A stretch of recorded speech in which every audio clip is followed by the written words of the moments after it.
ഏവർക്കും ഇന്നത്തെ ക്ലാസ്സിലേക്ക് സ്വാഗതം. നമ്മളിന്ന് 10ാം ക്ലാസ്സിലെ ജോഗ്രഫി വിഷയത്തിലെ 3ാമത്തെ അധ്യായമായിട്ടുള്ള human resource development in India അല്ലെങ്കിൽ മാനവ വിഭവശേഷി വികസനം ഇന്ത്യയിൽ എന്ന് പറയുന്ന 3ാമത്തെ ചാപ്റ്ററാണ് നമ്മൾ ഇന്ന് എന്ത് ചെയ്യാൻ പോകുന്നത്, പഠിക്കുവാൻ പോകുന്നത്. വളരെ എളുപ്പമുള്ള ചാപ്റ്ററാണ്. അതുപോലെ തന്നെ വളരെ കുറച്ച് മാത്രമേ നമുക്ക് എന്ത് ചെയ്യാനുള്ളൂ, പഠിക്കുവാനുള്ളൂ അല്ലേ. അപ്പോൾ നമുക്ക് നോക്കാം, മാനവ വിഭവശേഷി വികസനം ഇന്ത്യയിൽ അല്ലെങ്കിൽ human resource development in India. പുസ്തകത്തിൽ ഒരു പ്രവേശകമായിട്ട് അല്ലെങ്കിൽ ആദ്യം ഒരു 3-4 ചിത്രങ്ങൾ എന്ത് ചെയ്തിട്ടുണ്ട്, കൊടുത്തിട്ടുണ്ട് അല്ലേ. ഒരു ടാക്സി ഡ്രൈവറുടെയും അതുപോലെ തന്നെ ഒരു ഫാർമർ കർഷകന്റെയും അതുപോലെ ഡോക്ടറിന്റെയും അതുപോലെ ടീച്ചറിന്റെ ഒക്കെ അടക്കമുള്ള ചിത്രങ്ങൾ എന്ത് ചെയ്തിട്ടുണ്ട്, നൽകിയിട്ടുണ്ട് അല്ലേ. ടാക്സി ഡ്രൈവർ നമുക്ക് എന്താണ് നൽകുന്നത്, നമുക്ക് യാത്രാ സൗകര്യം ഒരുക്കി തരുന്നതാണ് ആര്, ടാക്സി ഡ്രൈവർ അല്ലേ. ഫാർമർ കർഷകനാണെങ്കിലോ നമുക്ക് ആവശ്യമായിട്ടുള്ള കാർഷിക ഉൽപ്പന്നങ്ങൾ എന്ത് ചെയ്യുന്നു, ഉൽപ്പാദിപ്പിക്കുന്നു അല്ലേ. ഡോക്ടർ ആണെങ്കിലോ നമുക്ക് ട്രീറ്റ്മെന്റ് അല്ലെങ്കിൽ ചികിത്സ എന്ത് ചെയ്യുന്നു, നൽകുന്നു അല്ലേ. ടീച്ചർ ആണെങ്കിൽ നമുക്ക് ടീച്ചിങ് അല്ലെങ്കിൽ അധ്യാപനം എന്ത് ചെയ്യുന്നു, നൽകുന്നു അല്ലേ. ഇവർ ഓരോരുത്തരും എന്താ ചെയ്യുന്നത്, അവരുടെ കഴിവിനനുസരിച്ച് അല്ലെങ്കിൽ അവർക്ക് പറ്റുന്ന തരത്തിലേക്ക് എന്ത് ചെയ്യാണ് ചെയ്യുന്നത്, സേവനങ്ങൾ അല്ലെങ്കിൽ അല്ലെ ഡോക്ടർ ആയാലും ടീച്ചർ ആയാലും അല്ലെ ഒക്കെ ഈ പറയുന്ന ടാക്സി ഡ്രൈവർ ആയാലും ഒക്കെ എന്ത് ചെയ്യണം, അവരെ അധ്വാനത്തിന്റെ ഫലമായിട്ടാണ് ഈ പറയുന്ന സാധനങ്ങളും അതുപോലെ സേവനങ്ങളും ഗുഡ്സ് ആൻഡ് സർവീസസ് എന്ത് ചെയ്യുന്നത്, നമുക്ക് ലഭ്യമാകുന്നത് അല്ലെ. കർഷകൻ പണിയെടുത്തിട്ടാണല്ലോ ഈ പറയുന്ന കാർഷിക വിളകൾ നമ്മളടുത്തേക്ക് എന്ത് ചെയ്യുന്നത്, എത്തുന്നത് അല്ലെ. അപ്പോൾ അവന്റെ അധ്വാനത്തിന്റെ ഫലമാണ് എന്തെന്ന് പറയുന്നത് നമ്മൾ അനുഭവിക്കുന്നത് അല്ലെ. അപ്പോൾ ഏതൊരു മനുഷ്യനായാലും ഏതൊരു തൊഴിൽ മേഖലയായാലും എടുത്തു കഴിഞ്ഞാൽ അവിടെയെല്ലാം മനുഷ്യന്റെ അധ്വാനം അല്ലെങ്കിൽ മാൻ പവർ അല്ലെങ്കിൽ അവന്റെ വർക്കിംഗ് എന്ന് പറയുന്നത് അവിടെ എന്ത് ചെയ്യുന്നുണ്ട്, നിലനിൽക്കുന്നുണ്ട് അല്ലെ. അപ്പോൾ അത്തരത്തിലുള്ള ഈ പറയുന്ന മനുഷ്യന്റെ അധ്വാനത്തെ പറ്റിയിട്ട് അല്ലെങ്കിൽ ഹ്യൂമൻ റിസോഴ്സിനെ പറ്റിയിട്ട് അല്ലെങ്കിൽ മാനവ വിഭവത്തെ പറ്റിയിട്ട് മനുഷ്യന്റെ അധ്വാനത്തിന്റെ ഫലമായി ഉണ്ടായിരിക്കുന്ന വിഭവത്തെ പറ്റിയിട്ടാണ് നമ്മൾ ഈ ചാപ്റ്ററിൽ എന്ത് ചെയ്യുന്നത്, പഠിക്കുന്നത്. ഹ്യൂമന്റെ റിസോഴ്സിനെ പറ്റിയിട്ട് മാനവ വിഭവത്തെ പറ്റിയിട്ട് ആണ് നമ്മൾ എന്ത് ചെയ്യുന്നത്, ഈ ചാപ്റ്ററിൽ പഠിക്കുന്നത്. വളരെ കുറച്ച് കാര്യങ്ങൾ മാത്രമേ നമ്മൾ എന്ത് ചെയ്യുന്നുള്ളൂ, ഈ ചാപ്റ്ററിൽ ഡിസ്കസ് ചെയ്യുന്നുള്ളൂ. ഒന്നാമത് നമ്മൾ പഠിക്കുന്നത് എന്താണ് ഹ്യൂമൻ റിസോഴ്സ് അല്ലെങ്കിൽ മാനവ വിഭവം എന്ന് പറഞ്ഞാൽ എന്താണ് എന്ന് നമ്മൾ എന്ത് ചെയ്യുന്നു, പഠിക്കുന്നു. രണ്ടാമത് നമ്മൾ പഠിക്കുന്നത് ഹ്യൂമൻ റിസോഴ്സ് ഡെവലപ്മെന്റ് അല്ലെങ്കിൽ മാനവ വിഭവശേഷി വികസനം എന്താണ് എന്ന് എന്ത് ചെയ്യുന്നു, പഠിക്കുന്നു. അതുപോലെ തന്നെ ഈ പറയുന്ന ഹ്യൂമൻ റിസോഴ്സ് ഡെവലപ്മെന്റിന്റെ അല്ലെങ്കിൽ മാനവ വിഭവശേഷി വികസനത്തിന്റെ തലങ്ങൾ അല്ലെങ്കിൽ ലെവൽസ് എന്താണെന്ന് നമ്മൾ എന്ത് ചെയ്യുന്നു, പഠിക്കുന്നു. പിന്നെ പഠിക്കുന്നത് ഹ്യൂമൻ റിസോഴ്സിന്റെ ഫീച്ചേഴ്സ് അല്ലെങ്കിൽ മാനവ വിഭവത്തിന്റെ എന്ത് സവിശേഷതകൾ. ഇത്രയും കാര്യങ്ങൾ മാത്രമേ നമ്മൾ എന്ത് ചെയ്യുന്നുള്ളൂ, ഈ ചാപ്റ്ററിൽ പഠിക്കുന്നുള്ളൂ. അപ്പൊ നമ്മൾ ആദ്യത്തെ പോർഷനിലേക്ക് പോവുകയാണ്. വാട്ട് ഈസ് ഹ്യൂമൻ റിസോഴ്സ്, എന്താണ് മാനവ വിഭവം എന്ന് നമ്മൾ എന്ത് ചെയ്യാൻ പോകുന്നു, പഠിക്കുവാൻ പോകുന്നു. പരീക്ഷയ്ക്ക് 1 മാർക്കിന് എന്ത് ചെയ്യാം, ചോദിക്കാം. വാട്ട് ഈസ് ഹ്യൂമൻ റിസോഴ്സ്, ഇത്രയേ ഉള്ളൂ. Human resource refers to the people who have the manpower which can be utilized in a production sector. This is called human resource. എന്താണ് human resource refers to the people who have the manpower which can be utilized in the production sector. എന്താ production sector എന്ന് പറഞ്ഞാൽ ഉൽപാദന മേഖല അല്ലെ.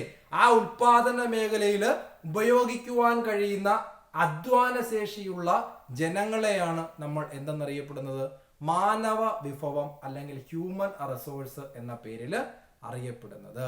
ഉൽപാദന രംഗത്ത് ഉപയോഗിക്കുവാൻ കഴിയുന്ന എന്ത് അധ്വാന ശേഷിയുള്ള ജനങ്ങൾ നമ്മൾ നേരത്തെ കണ്ടതാ അല്ലെ. അവർ അധ്വാനിച്ചതിന്റെ ഫലമാണെന്ത്, ആ ഗുഡ്സ് ആൻഡ് സർവീസ്. ഡോക്ടർ അധ്വാനിച്ചതിന്റെ ഫലമാണെന്ത്, നമുക്ക് കിട്ടുന്ന ട്രീറ്റ്മെന്റ്. ടാക്സി ഡ്രൈവർ വണ്ടി ഓടിച്ചതിന്റെ ഫലമായിട്ടാണ് നമ്മൾ എന്ത് ചെയ്യുന്നത്, ആ വണ്ടിക്ക് കയറി മറ്റൊരു സ്ഥലത്തേക്ക് എന്ത് ചെയ്യുന്നത്, എത്തുന്നത്. അപ്പൊ അതിനെയാണ് നമ്മൾ എന്തെന്നറിയപ്പെടുന്നത്, ഹ്യൂമൻ റിസോഴ്സ് അല്ലെങ്കിൽ മാനവ വിഭവം എന്ന പേരിൽ അറിയപ്പെടുന്നത് അല്ലെ. The human resource refers to the people who have the manpower which can be utilized in the production sector. അതായത് ഉൽപാദന രംഗത്ത് ഉപയോഗിക്കുവാൻ കഴിയുന്ന അധ്വാന ശേഷിയുള്ള ജനങ്ങളെ നമ്മൾ എന്തെന്ന് വിളിക്കുന്നു, മാനവ വിഭവം എന്ന പേരിൽ അറിയപ്പെടുന്നു അല്ലെ. ഈ മാനവ വിഭവം എന്ന് പറയുന്നത് വികസിപ്പിക്കേണ്ട ആവശ്യമുണ്ടോ ഇല്ലേ, അല്ലെങ്കിൽ മനുഷ്യന്റെ അധ്വാന ശേഷി വികസിപ്പിക്കേണ്ട ആവശ്യമുണ്ടോ, ഉണ്ട് അല്ലേ? അങ്ങനെ മനുഷ്യന്റെ അധ്വാന ശേഷി അല്ലെങ്കിൽ ഹ്യൂമൻ റിസോഴ്സ് വികസിപ്പിക്കേണ്ട, ഡെവലപ്മെന്റ് ചെയ്യേണ്ട ആവശ്യമുണ്ട്. എന്ന് കഴിഞ്ഞാൽ മാത്രമേ അവരുടെ എന്ത് കൂടത്തുള്ളൂ, ശേഷി എന്ന് പറയുന്നത് എന്ത് ചെയ്യത്തുള്ളൂ, കൂടത്തുള്ളൂ. അപ്പൊ നമ്മൾ നെക്സ്റ്റ് പഠിക്കാൻ പോകുന്നു what is human resource development അല്ലെങ്കിൽ മാനവ വിഭവശേഷി വികസനം എന്ന് പറയുന്നത് എന്താണ്. ഇത്രയേ ഉള്ളൂ. The human resource development means the man's physical and mental abilities through education, training and health care. ഇത്രയേ ഉള്ളൂ. ഹ്യൂമൻ റിസോഴ്സ് ഡെവലപ്മെന്റ് എന്ന് പറഞ്ഞു കഴിഞ്ഞാൽ human resource development is the development of man's physical and mental abilities through എന്തൊക്കെയാണ്, health care, അതുപോലെ training, അതുപോലെ തന്നെ എന്ത് ഈ പറയുന്ന എഡ്യൂക്കേഷൻ അല്ലേ. അതായത് മാനവ വിഭവശേഷി വികസനം എന്താണെന്ന് ചോദിച്ചു കഴിഞ്ഞാൽ അല്ലേ, ഒരു മനുഷ്യന്റെ മാനസികവും ശാരീരികവുമായിട്ടുള്ള എന്ത് വികസനം, അത് ഏതിലൂടെയൊക്കെയാണ് വരുന്നത്, അത് വിദ്യാഭ്യാസം എഡ്യൂക്കേഷനിലൂടെയാണ്, അതുപോലെ ട്രെയിനിങ് അല്ലെ പരിശീലനത്തിലൂടെയാണ്, അതുപോലെ ഹെൽത്ത് കെയർ ആരോഗ്യ പരിപാലനം. അപ്പോൾ ആരോഗ്യ പരിപാലനം, അതുപോലെ തന്നെ ഈ പറയുന്ന വിദ്യാഭ്യാസം, അതുപോലെ പരിശീലനം തുടങ്ങിയവയിലൂടെ മനുഷ്യന്റെ മാനസികവും ശാരീരികവുമായിട്ടുള്ള എന്ത് വികസനത്തെയാണ് നമ്മൾ എന്തെന്നറിയപ്പെടുന്നത്, ഈ പറയുന്ന മാനവ വിഭവശേഷി വികസനം അല്ലെങ്കിൽ ഹ്യൂമൻ റിസോഴ്സ് ഡെവലപ്മെന്റ് എന്ന പേരിൽ അറിയപ്പെടുന്നത്. അപ്പൊ human resource development is the development of man's physical and mental abilities through education, അതുപോലെ തന്നെ health care and training. This is called human resource development. അപ്പൊ രണ്ട് കാര്യങ്ങളാണ് നമ്മൾ പഠിച്ചത്. ഒന്ന് ഹ്യൂമൻ റിസോഴ്സ്, രണ്ടാമത്തെ human resource development. Human resource എന്ന് പറഞ്ഞാൽ human resource refers to the people who have the man power which can be utilized in the production sector. എന്താണ് ഈ പറയുന്ന ഹ്യൂമൻ റിസോഴ്സ് ഡെവലപ്മെന്റ് എന്ന് ചോദിച്ചാൽ human resource development is the development of man's physical and mental abilities through education, അതുപോലെ തന്നെ health care and training. Okay, എന്താണ് മാനവ വിഭവം എന്ന് ചോദിച്ചാൽ എന്താണ് ഈ പറയുന്ന ഉൽപാദന രംഗത്ത് ഉപയോഗിക്കുവാൻ കഴിയുന്ന അധ്വാന ശേഷിയുള്ള ജനങ്ങളെ മാനവ വിഭവം എന്ന പേരിൽ അറിയപ്പെടുന്നു. എന്താണ് മാനവ വിഭവശേഷി വികസനം എന്ന് ചോദിച്ചു കഴിഞ്ഞാൽ അല്ലെ ഈ പറയുന്ന ഏതിലൂടെ, പരിശീലനത്തിലൂടെയും വിദ്യാഭ്യാസത്തിലൂടെയും അതുപോലെ തന്നെ ആരോഗ്യത്തിലൂടെയും ഒക്കെ എന്ത് ചെയ്യുന്നു, മനുഷ്യന്റെ മാനസികവും ശാരീരികവുമായിട്ടുള്ള വികസനത്തെ നമ്മൾ എന്തെന്നറിയപ്പെടുന്നു, മാനവ വിഭവശേഷി വികസനം എന്ന പേരിൽ എന്ത് ചെയ്യുന്നു, അറിയപ്പെടുന്നു. ഇനി നമ്മൾ പഠിക്കുന്നു what are the levels of human resource development അല്ലെങ്കിൽ മാനവ വിഭവശേഷി വികസനത്തിന്റെ എന്ത് തലങ്ങൾ, ലെവൽസ് അല്ലെങ്കിൽ തലങ്ങൾ. ഒന്നാമത്തെ തലം നമ്മൾ പഠിക്കുന്നു individuals take effort to development their own skill. ഒന്നാമത്തേതാ കൊടുത്തേക്കുന്നു individuals take the effort to development their own skill. അതായത് ഒരു വ്യക്തി സ്വമേധയാ തന്റെ എന്ത് സ്കില്ല് അല്ലെങ്കിൽ അവന്റെ കഴിവ് വികസിപ്പിച്ചെടുക്കുന്നത്, അതാണ് എന്ത് ഒന്നാമത്തത്. Individual take effort to develop their own skill, സ്വന്തമായിട്ട് അവന്റെ കഴിവ് എന്ത് ചെയ്യുന്നു, വികസിപ്പിച്ചെടുക്കുന്നു. രണ്ടാമത് കൊടുത്തേക്കുന്നു family creates environment for the development of the potential of individuals. അല്ലെങ്കിൽ വ്യക്തിയുടെ ഈ പറയുന്ന സ്കില്ല് അല്ലെങ്കിൽ അവന്റെ ശേഷി വികസിപ്പിക്കുന്നതിൽ ഫാമിലി, തന്റെ കുടുംബം എന്ത് ചെയ്യുന്നു, ഒരു എഫേർട്ട് അല്ലെങ്കിൽ ഒരു സ്വാധീനം എന്ത് ചെയ്യുന്നു, ചെലുത്തുന്നു. അതിലൂടെ എന്ത് ചെയ്യാം, ഈ പറയുന്ന ഹ്യൂമൻ റിസോഴ്സ് ഡെവലപ്മെന്റ് എന്ത് ചെയ്യാം, ഉണ്ടാവാം അല്ലെ. ചില വീഡിയോകൾ എടുത്ത് പരിശോധിച്ചാൽ നമുക്കറിയാമല്ലോ അല്ലെ. ഇപ്പോ ഈ പറയുന്ന വിദ്യാസമ്പന്നരായിട്ടുള്ള രക്ഷകർത്താക്കളുള്ള വീടുകളിൽ അവിടെ വളർന്നു വരുന്ന കുട്ടിയെ അവരെന്ത് ചെയ്യുന്നു, ആ ഒരു മേഖലയിലേക്ക്, അല്ലെങ്കിൽ അച്ഛൻ ഡോക്ടറാണെങ്കിൽ മകളെയും മകനെയും ഒക്കെ ഡോക്ടറാക്കാൻ വേണ്ടിയിട്ടൊക്കെ ഫാമിലിയിൽ തന്നെ, കുടുംബത്തിൽ തന്നെ എന്ത് ചെയ്യാറുണ്ട്, വേണ്ട ഹെൽപ്പുകൾ ചെയ്യുന്ന കുടുംബങ്ങളുണ്ട്. അപ്പൊ അത്തരത്തിൽ ഫാമിലി എന്ത് ചെയ്യുന്നു, ക്രിയേറ്റ്സ് ആൻ എൻവയോൺമെന്റ്, ഒരു അന്തരീക്ഷം ഫാമിലിയിൽ തന്നെ എന്ത് ചെയ്യുന്നുണ്ട്, ക്രിയേറ്റ് ചെയ്യപ്പെടുന്നുണ്ട്. ആദ്യം പറഞ്ഞ എന്താണ്, individual take effort to their own skill, അല്ലെ സ്വന്തമായിട്ട് എന്ത് ചെയ്യുന്നു, വികസിപ്പിച്ച് എടുക്കുന്നുണ്ട്. ഇനി മൂന്നാമത് നമ്മൾ പഠിക്കുന്നു various institutions and agencies provide facilities for education and training അല്ലെ.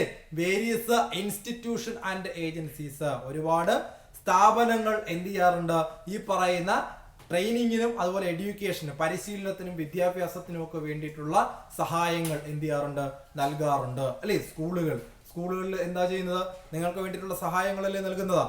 അതുപോലെ തന്നെ നമ്മൾ +2 ഒക്കെ കഴിഞ്ഞിട്ട് പോകുന്ന ITIകളുണ്ട്, അതായത് തൊഴിൽ പഠിപ്പിക്കുന്ന ശാലകൾ അല്ലേ.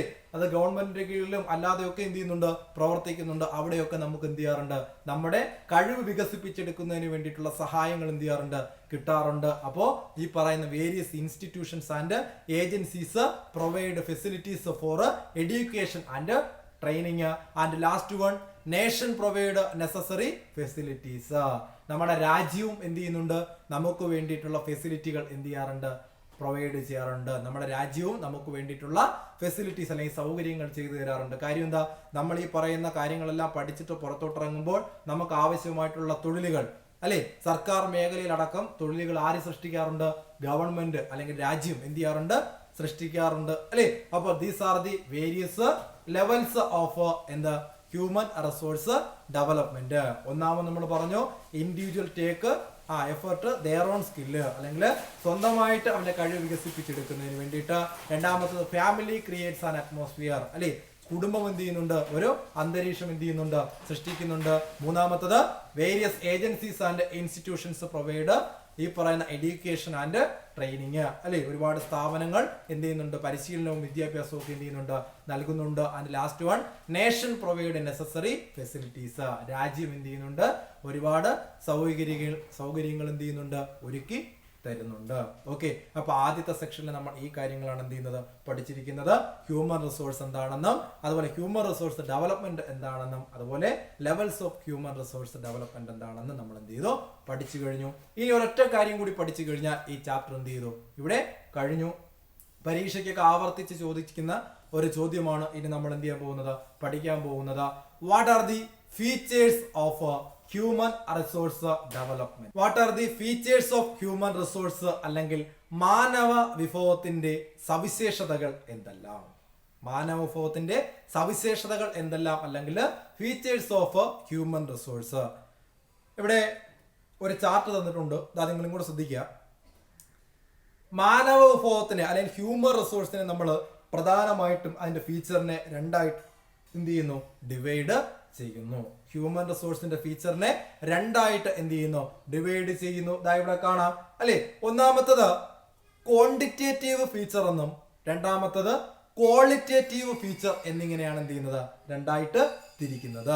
ക്വാണ്ടിറ്റേറ്റീവ് ഫീച്ചറും അതുപോലെ തന്നെ എന്ത് ക്വാളിറ്റേറ്റീവ് ഫീച്ചർ.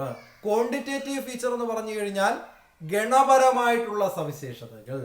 ഹ്യൂമൻ റിസോഴ്സിന്റെ ക്വാണ്ടിറ്റേറ്റീവ് ആയിട്ടുള്ള അല്ലെങ്കിൽ ഗണപരമായിട്ടുള്ള സവിശേഷതകളെന്നും അതുപോലെ തന്നെ ഹ്യൂമൻ റിസോഴ്സിന്റെ ക്വാളിറ്റേറ്റീവ് ഫീച്ചർ അല്ലെങ്കിൽ ഗുണപരമായിട്ടുള്ള സവിശേഷതകൾ എന്നിങ്ങനെ രണ്ടായിട്ട് എന്ത് ചെയ്യുന്നു, ഡിവൈഡ് ചെയ്യുന്നു. ക്വാണ്ടിറ്റേറ്റീവ് ആൻഡ് ക്വാളിറ്റേറ്റീവ്, ഗുണപരവും ഗണപരവുമായിട്ടുള്ള എന്താ സവിശേഷതകൾ. ഓക്കെ, ഇനി ഈ പറയുന്ന ക്വാണ്ടിറ്റേറ്റീവ് ഫീച്ചറിനെ നമ്മൾ വീണ്ടും നാലായിട്ട് എന്ത് ചെയ്യുന്നു, ഡിവൈഡ് ചെയ്യുന്നു. ക്വാണ്ടിറ്റേറ്റീവ് ഫീച്ചറിനെ നാലായിട്ട് തിരിക്കുന്നു. ഇതാ നോക്കാം. ഒന്നാമത്തത് സൈസ് ഓഫ് പോപ്പുലേഷൻ. ഒന്നാമത്തതാണ് സൈസ് ഓഫ് പോപ്പുലേഷൻ അല്ലെങ്കിൽ ജനസംഖ്യ വലുപ്പം എന്ന് എന്ത് ചെയ്യുന്നു, പറയുന്നു. രണ്ടാമതായിട്ട് കൊടുക്കുന്നു പോപ്പുലേഷൻ ഡെൻസിറ്റി. പോപ്പുലേഷൻ ഡെൻസിറ്റി അല്ലെങ്കിൽ ജനസാന്ദ്രത എന്ന് എന്ത് ചെയ്തേക്കുന്നു, പറഞ്ഞിരിക്കുന്നു. മൂന്നാമതായിട്ട് കൊടുത്തേക്കുന്നു പോപ്പുലേഷൻ അല്ലെങ്കിൽ ഗ്രോത്ത് ഓഫ് പോപ്പുലേഷൻ. ഇതാണ് ഗ്രോത്ത് ഓഫ് പോപ്പുലേഷൻ എന്ന് കൊടുത്തേക്കുന്നു, അല്ലെങ്കിൽ ജനസംഖ്യ വളർച്ച. ഗ്രോത്ത് ഓഫ് പോപ്പുലേഷൻ അല്ലെങ്കിൽ ജനസംഖ്യ വളർച്ച എന്ന് എന്ത് ചെയ്തേക്കുന്നു, കൊടുത്തേക്കുന്നു. ഇതാ നാലാമത്തെ കൊടുത്തേക്കുന്നു പോപ്പുലേഷൻ സ്ട്രക്ചർ. നാലാമത്തെ എന്താണ്, പോപ്പുലേഷൻ സ്ട്രക്ചർ അല്ലെങ്കിൽ ജനസംഖ്യ ഘടന എന്ന് എന്ത് ചെയ്തേക്കുന്നു, കൊടുത്തിരിക്കുന്നു. അപ്പൊ ക്വാണ്ടിറ്റേറ്റീവ് ഫീച്ചർ അല്ലെങ്കിൽ ഗണപരമായിട്ടുള്ള സവിശേഷതയെ നാലായിട്ട് തിരിക്കുന്നു. സൈസ് ഓഫ് പോപ്പുലേഷൻ അല്ലെങ്കിൽ ജനസംഖ്യാ വലുപ്പം, പോപ്പുലേഷൻ ഡെൻസിറ്റി അല്ലെങ്കിൽ ജനസാന്ദ്രത, മൂന്നാമത്തത് പോപ്പുലേഷൻ അല്ലെങ്കിൽ ഗ്രോത്ത് ഓഫ് പോപ്പുലേഷൻ അല്ലെങ്കിൽ ജനസംഖ്യ വളർച്ച, അതുപോലെ തന്നെ പോപ്പുലേഷൻ സ്ട്രക്ചർ അല്ലെങ്കിൽ എന്താ ജനസംഖ്യ ഘടന എന്നിങ്ങനെ നാലായിട്ട് എന്ത് ചെയ്തേക്കുന്നു, തിരിച്ചിരിക്കുന്നു. അതിലെ ഗ്രോത്ത് ഓഫ് പോപ്പുലേഷൻ അല്ലെങ്കിൽ ജനസംഖ്യ വളർച്ചയെ നമ്മൾ രണ്ടായിട്ട് എന്ത് ചെയ്യുന്നു, ഡിവൈഡ് ചെയ്യുന്നു. ജനസംഖ്യ വളർച്ചയെ എന്ത് ചെയ്യുന്നു, രണ്ടായിട്ട് തിരിക്കുന്നു. ഒന്ന് ബർത്ത് റേറ്റ് അല്ലെങ്കിൽ എന്താ ജനന നിരക്ക്. ബർത്ത് റേറ്റ് അല്ലെങ്കിൽ ജനന നിരക്ക് എന്നും ഡെത്ത് റേറ്റ് അല്ലെങ്കിൽ മരണനിരക്ക് എന്നിങ്ങനെ രണ്ടായിട്ട് ഗ്രോത്ത് ഓഫ് പോപ്പുലേഷൻ അല്ലെങ്കിൽ ജനസംഖ്യ വളർച്ചയെ എന്ത് ചെയ്യുന്നു, രണ്ടായിട്ട് തിരിക്കുന്നു. അതുപോലെ പോപ്പുലേഷൻ സ്ട്രക്ചർ അല്ലെങ്കിൽ ജനസംഖ്യാ ഘടനയെ നമ്മൾ നാലായിട്ട് എന്ത് ചെയ്യുന്നു, ഡിവൈഡ് ചെയ്യുന്നു. ഒന്നാമത്തത് ഏജ് സ്ട്രക്ചർ അല്ലെങ്കിൽ പ്രായഘടന, ഏജ് സ്ട്രക്ചർ അല്ലെങ്കിൽ പ്രായഘടന. രണ്ടാമത്തത് സെക്സ്, സെക്സ് സ്ത്രീ പുരുഷ അനുപാതം. അപ്പൊ ഏജ് സ്ട്രക്ചർ, അതുപോലെ തന്നെ എന്ത് സെക്സ്, അതുപോലെ തന്നെ മൂന്നാമത് കൊടുത്തേക്കുന്നു labour force participation rate. Labour force participation rate അല്ലെങ്കിൽ തൊഴിൽ പങ്കാളിത്ത നിരക്ക്. എന്താണ് ലേബർ ഫോഴ്സ് പാർട്ടിസിപ്പേഷൻ റേറ്റ് അല്ലെങ്കിൽ തൊഴിൽ പങ്കാളിത്ത നിരക്ക്. ലാസ്റ്റ് വൺ കൊടുത്തേക്കുന്നു ഡിപ്പെൻഡൻസി റേറ്റ്. ഡിപ്പെൻഡൻസി അല്ലെങ്കിൽ ആശ്രയത്വ നിരക്ക് എന്ന് എന്ത് ചെയ്യുന്നു, പറയുന്നു. ഡിപ്പെൻഡൻസി റേറ്റ് അല്ലെങ്കിൽ ആശ്രയത്വ നിരക്ക്. അപ്പൊ ഈ പറയുന്ന ചാപ്റ്റർ നിങ്ങളുടെ മനസ്സിലേക്ക് വന്നു കഴിഞ്ഞാൽ വളരെ പെട്ടെന്ന് ഈ ചാപ്റ്റർ അവസാനിക്കുകയും ചെയ്യും. വളരെ വേഗത്തിൽ നിങ്ങൾക്ക് എന്ത് ചെയ്യാനും പറ്റും, മനസ്സിലാക്കുവാനും സാധിക്കും. അപ്പൊ നമ്മൾ ഈ പറയുന്ന ഹ്യൂമൻ റിസോഴ്സിന്റെ ഫീച്ചറിൽ ഒന്നാമത്തെ ഫീച്ചറാണ് ഏത് പഠിച്ചത്, ക്വാണ്ടിറ്റേറ്റീവ് ഫീച്ചർ.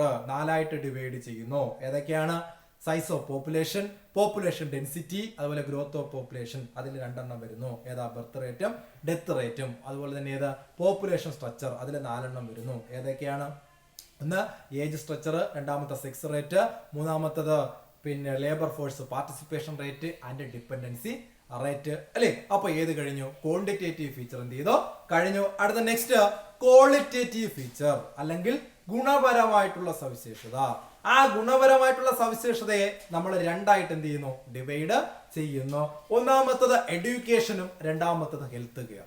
ഒന്നാമത്തെ എഡ്യൂക്കേഷൻ, രണ്ടാമത്തത് എന്ത്, ഹെൽത്ത് കെയർ. വിദ്യാഭ്യാസവും അതുപോലെ തന്നെ എന്ത്, ആരോഗ്യവും അല്ലെങ്കിൽ ആരോഗ്യ പരിപാലനം. അതാണ് എന്ത്, എഡ്യൂക്കേഷനും ഹെൽത്ത് കെയറും. ആ എഡ്യൂക്കേഷനെ വീണ്ടും നമ്മൾ എന്ത് ചെയ്യുന്നു, തിരിക്കുന്നു. അത് ലിറ്ററസി റേറ്റ്.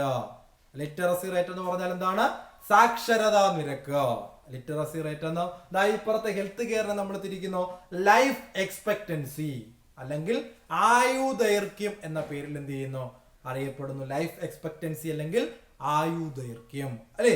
ഈ പറഞ്ഞ ക്വാണ്ടിറ്റേറ്റീവ് ഫീച്ചേഴ്സിനെയും ക്വാളിറ്റേറ്റീവ് ഫീച്ചറിനെ പറ്റി പഠിച്ചു കഴിഞ്ഞാൽ ഈ ചാപ്റ്റർ എന്ത് ചെയ്തു, ഇവിടെ അവസാനിക്കുകയാണ്. അപ്പോൾ നമ്മൾ അതിൽ ഓരോന്നും എടുത്ത് എന്ത് ചെയ്യാൻ പോകുന്നു, പഠിക്കുവാൻ പോകുന്നു. അതിൽ ആദ്യത്തത് മാത്രം അല്ലെങ്കിൽ ക്വാണ്ടിറ്റേറ്റീവ് ഫീച്ചർ മാത്രം നമ്മൾ ഇന്നത്തെ ക്ലാസ്സിൽ എന്ത് ചെയ്യുന്നു, പഠിക്കാൻ പോകുന്നു.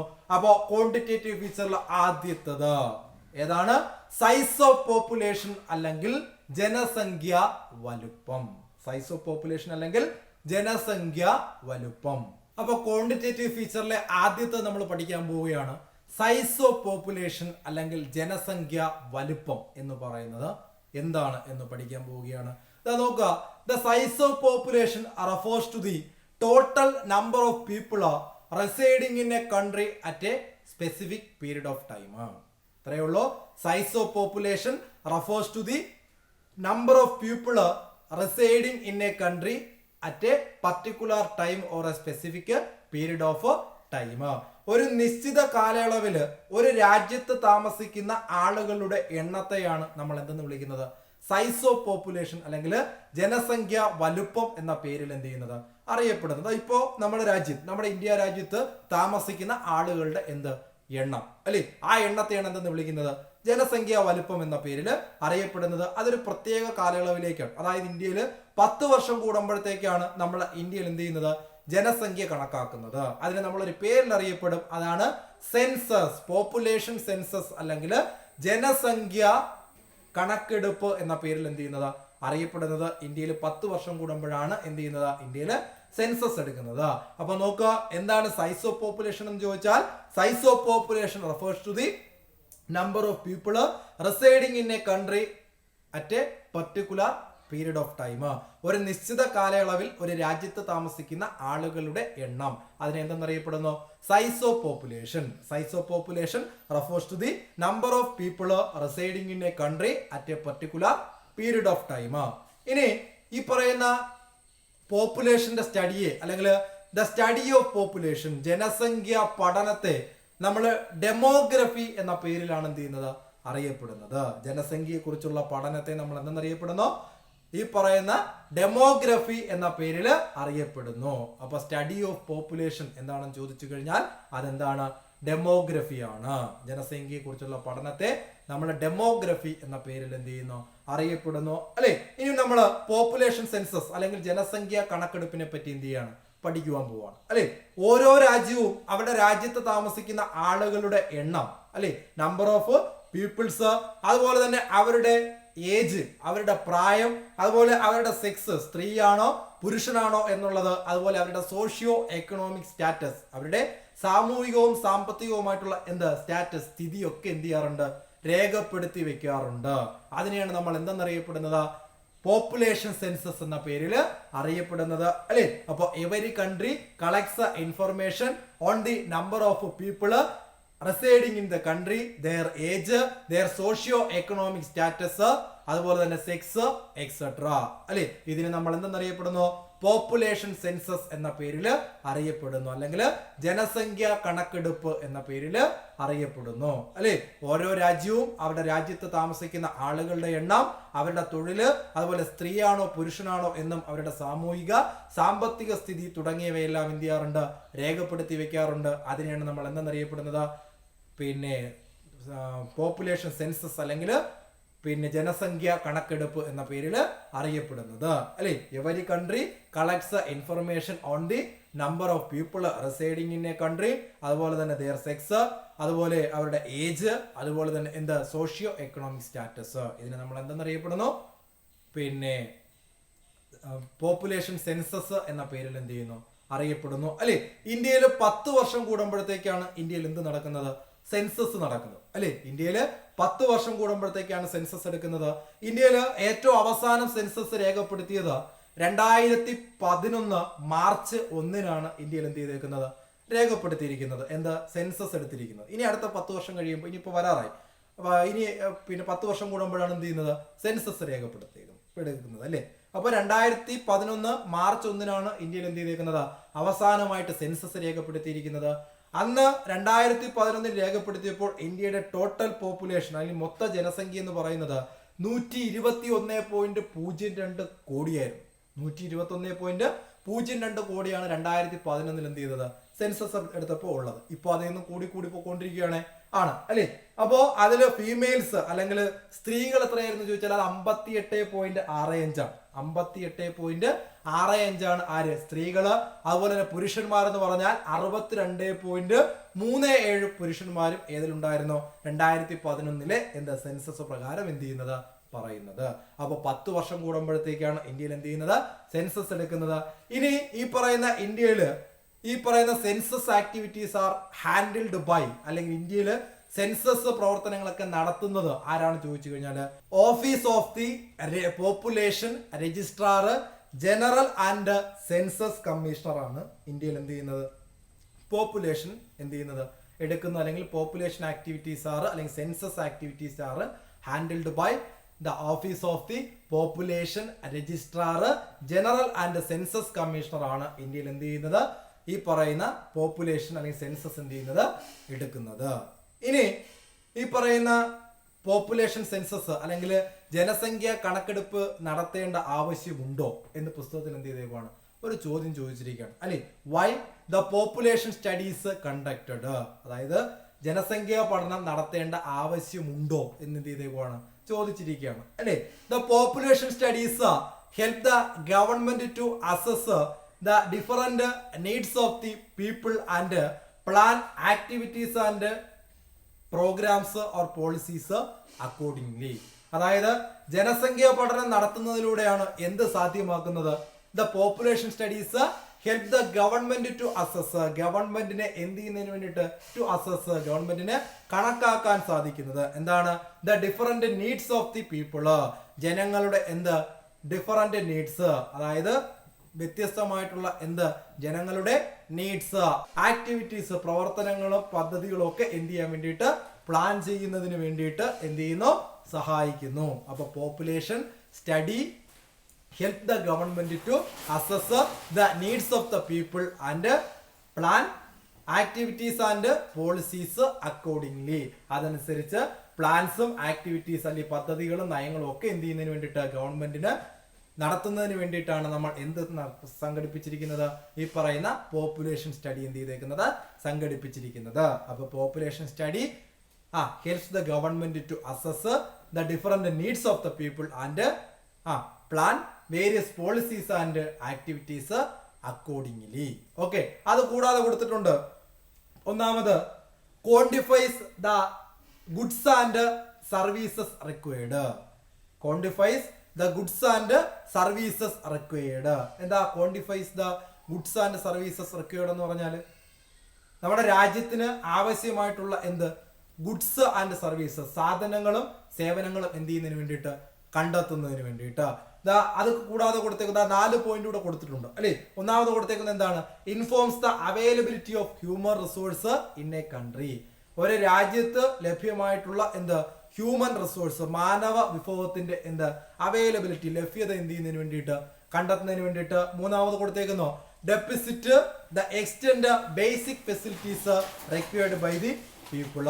രാജ്യത്തെ ജനങ്ങൾക്ക് ആവശ്യമായിട്ടുള്ള എന്താ അടിസ്ഥാന സൗകര്യങ്ങൾ എന്ത് ചെയ്യുന്നതിന് വേണ്ടിയിട്ട്? ഡെഫിസിറ്റ് അല്ലെങ്കിൽ ഉറപ്പ് വരുത്തുന്നതിന് വേണ്ടിയിട്ട്. നാലാമത് കൊടുത്തേക്കുന്നത് എന്താണ്? Determines the social economic development policies. Social economic development policies, സാമൂഹികവും സാമ്പത്തികവുമായിട്ടുള്ള എന്ത് വികസന പോളിസികൾ എന്ത് ചെയ്യുന്നതിന് വേണ്ടിയിട്ട്? നടപ്പിലാക്കുന്നതിനൊക്കെ വേണ്ടിയിട്ടാണ് എന്ത് ചെയ്യുന്നത്? ഈ പറയുന്ന ജനസംഖ്യാ പഠനം എന്ത് ചെയ്യുന്നത്? നടത്തുന്നത്. അല്ലെങ്കിൽ ഈ പറയുന്ന പോപ്പുലേഷൻ സ്റ്റഡി എന്ത് ചെയ്യുന്നത്?